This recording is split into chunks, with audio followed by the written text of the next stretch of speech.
Mtu asema amen. Mtu asema amina. Kwa sababu ya nini sisi tunakosea? Tunakosea kwa sababu tunakosa kujua imani yetu inapaswa kutusaidia namna gani. That's why we have limitations. Praise the living God. Let me repeat again. When you are a weak of faith, you have limitation. But therefore, faith makes one to eat all because there is no limitation. Sindio Eliza? Mtu mwenye imani hana vitu ya kupungukia. Utakuwaje unatembea na Mungu na wewe kuna vitu vinakupungukia? Huwezi. Unaambia tu Baba, Jehovah Almighty King of Glory, I'm here. Oh Lord, hear my prayer. Today I pray and intercede that Lord, I call upon you. Let heaven and earth witness that Lord, I want this. And it happens. I believe one day God will bless me with a car. Ninaamini katika jina la Yesu. Amen. Ninaamini Mungu atatenda. Amen. Wewe kaza tu kuniambia amen, hata kosa kuambia Mungu amen ni sawa. Mimi ninaamini. Blanketi isiwe. Amen. Jina la Yesu. Amen. Praise the living God. Amen. Bwana Yesu asifiwe. Amen. Praise the living God. Amen. That's why maandiko yanatuambia mtu mmoja mwenye imani yake inamruhusu kula kila kitu, mtu wa Mungu. Imani hapa Goni Joseph baba. Mimi nilikuja hapa kama Wekesa, sikuwa na uwezo hata kusimama. Lakini imani yangu iliniruhusu nisimame. Sasa nakula vyangu. Wewe usinionee wivu. Yes. Amen. Do you get what I'm saying? Yes. You get that? Amen. Mtu asikwambie nilikulete pale, ulikula vyangu hiyo Pastor Chris. Nonsense. What are you telling us? Don't bring your catwalk to us. Usitulete. It is my faith. Yes. Nilikupeleka pale, ulikula vyangu hiyo. Kama mimi singe kuintroduce so what? Ambia mtu so what? So what? Hey. Sasa kama mimi singe kuintroduce, of course wewe ni punda ungetumwika ndio uniintroduce, ndio mimi sasa kama mtoto wa mfalme niingie nisimame. Haleluya! Piga makofi mazuri kwa Mungu. Yes. Yes. Yes, ambia mtu yes. Yes. Hey. Yes. Lazima yes. Ungetumika ndio mimi ni faulu. Na Mungu ubariki watu kupitia watu. Hakuna vile Mungu atabariki mtu kujipitia wewe peke yako. Amen. Amen. Na kuna vitu maishani mwako lazima vikufe ndio wewe uinuke. Amen. Amina. Amen. Bwana Yesu asifiwe. Amen. So mtu asikupinyambie mtu zinipimie hewa. Usinipimie hewa. Kuna watu wanapimia wengine hewa sana. Wanataka kama mimi. Yes, mimi ningesimama huko onekana so what? Of course ilikuwa wewe utumike, hata punde nilibeba Yesu haikuingia. Bwana Yesu asifiwe. Amen. Praise the living God. Amen. There is no limitation to the person who carries faith, Peter. Amen. If you carry faith, no limitation. Amen. And today our faith is going to be represented here. Amen. No limitation at all. Amen. No limitation. Mtu mmoja imani yake inamruhusu kukula kila kitu, lakini mwingine ambaye imani yake ni dhaifu hula mboga. Ona baki hapo unafanyanga tu baba. Nikumbuke. Hata kukumbuka nini si utoke kwa hiyo kiatu, ambia mtu toka kwa hiyo kiatu. Toka kwa hiyo kiatu. Umeambiwa fanya ibada. Kuja fanya ibada. Ondoka hapo. Tuache kwa Wakristo wale wachanga. Let us grow spiritual to be maturity. Amen. Let us mature spiritually. Amen. Mtu wa Mungu akikwambia neno, chukua hiyo neno na uzito. Amen. Wacha kukaanga, pastor aliniambia nivunje madhabahu. Sasa utashinda na hiyo deoni ya pastor aliniambia nivunje madhabahu. Pastor aliniambia. Sasa na watu tunakuwa. Utavunja madhabahu mpaka wale watoto wako kuja kuwa kubwa ndani. Pastor aliniambia. Bwana Yesu asifiwe. Amen. Can we grow up and mature spiritually? Amen. Tukomae kiroho. Kuna maombi zingine hata watu wa Mungu wasaidie tuwe tunafanya. Bwana Yesu asifiwe. Amen. Baba tunaomba upatie hiki. Na vitu vingine hata tukiomba my friend, it cannot come like the way you want. Iwezi. Tutaomba tu neema. Mimi napendanga vile mtumishi wa Mungu anaomba hapa sometimes. Huwa anaomba tu Baba katika jina la Yesu. Wafunike kwa neema yako na ushindi wako. Peke yake hadi neema ya Bwana inatosha. Lakini sasa kuna part. Sema part. There's part of the bone. Yani injili ya mfupa. Ambia mtu injili ya mfupa. Injili ya mfupa. Hiyo injili ya mfupa ni ile injili ya kukuambia sasa wewe what you are supposed to do. Bwana Yesu asifiwe. Amen. Praise the living God. Amen.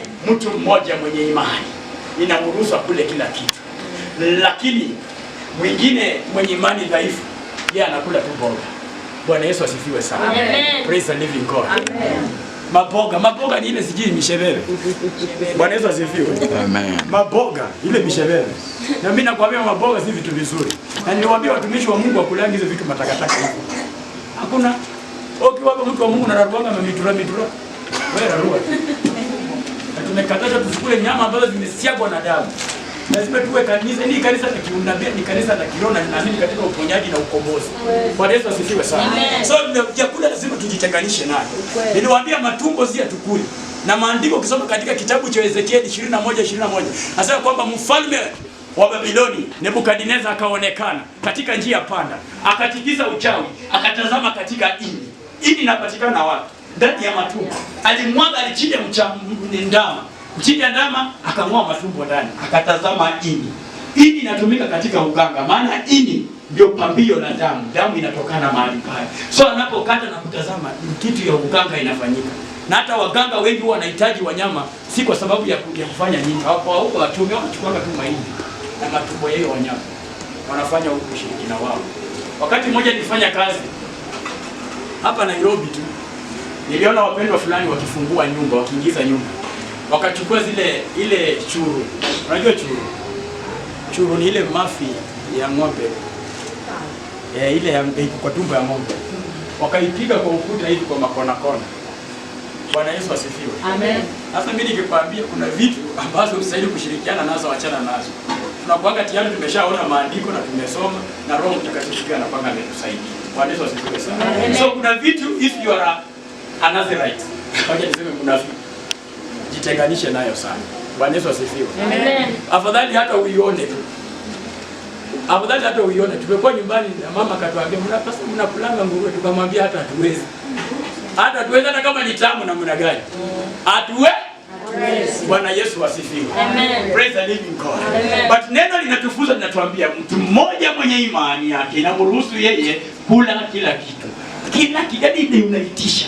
If you want the car, you want anything beautiful because of your faith, it will be presented to you. Bwana Yesu asifiwe. Amen. Praise the living God. Amen. Bwana Yesu asifiwe. Amen. Just believe. Ambia tu mtu just believe. Just believe. Waebrania 12 mstari wa kwanza. Na simama katika hili neno nikifundisha ili upate kuelewa nguvu zilizoko ndani ya malipuko na wakati wote unamtolea Bwana. Ni nini kinatendeka? Na ndio maana tuweze kula kila kitu kwa imani yetu. Waebrania 12 mstari wa kwanza inatuambia nini? Mtu, Waebrania 12 mstari wa kwanza. Waebrania 12 mstari wa kwanza. So neno la Bwana linasema hivi. Angalia, mimi nitakusomea tu. Neno la Bwana linasema hivi. Kwa sababu hii, kwa kuwa tumezungukwa na wingu kubwa namna hii la mashahidi, basi na tuweke kando kila kitu kinachotuzuia na ile dhambi inayotuzinga kwa urahisi, nasi tupige mbio, kwa sababu katika yale mashindano yaliwekwa kwa ajili yetu. Ukisoma Biblia ingine inasema kwamba tuweke kando mizigo yetu. Bwana Yesu asifiwe. Amen. We want to be blessed. Tunataka tupate imani inayoturuhusu kufanya maendeleo, inayoturuhusu kula kila kitu. Tutafanya namna gani?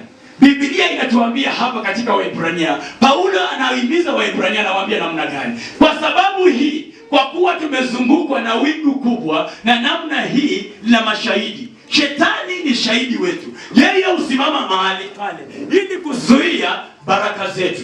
Bwana Yesu asifiwe. Neno linatuambia namna gani? Basi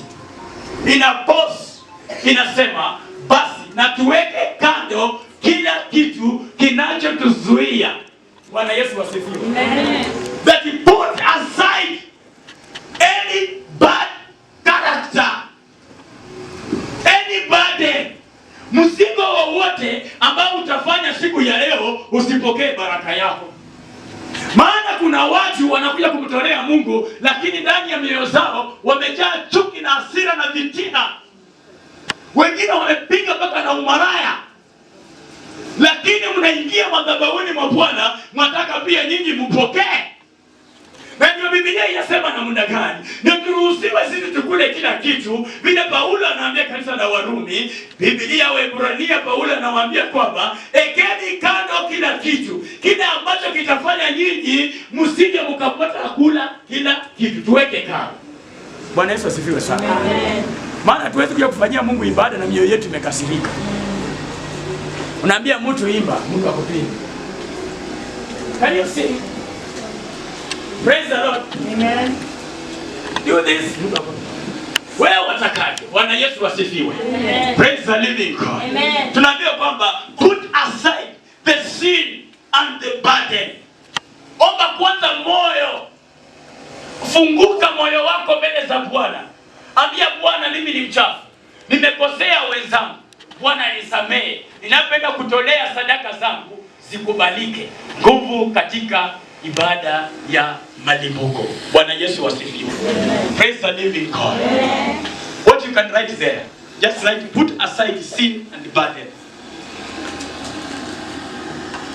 When the Bible says weight or the burden, ama anasema uzito, he means the weight of the character. The character. Nimeandika hiyo. Put aside sin and burdens. And then point number 2. When he says weight, ama katika lugha nyingine uzito, he means the weight of a character. Like anger, bitterness, envy, and etc. Bwana Yesu asifiwe. Amen. Etc ni ETC, si ndio? Etc ni ETC. Si unipigia hata makofi kidogo ndatia kwa msuku ule. Hallelujah. Ndatia kwa msuku ule. Ambia Mungu ndatia kwa msuku ule. Bwana Yesu asifiwe. Yaani nilienda hapo si ule. Praise the living God. Bwana Yesu asifiwe. So when he says that weight, he means the weight or the character of a person. Maana Biblia inasema kwamba, in English, thank you my brother. Therefore, we also, since we are surrounded by the so great a cloud of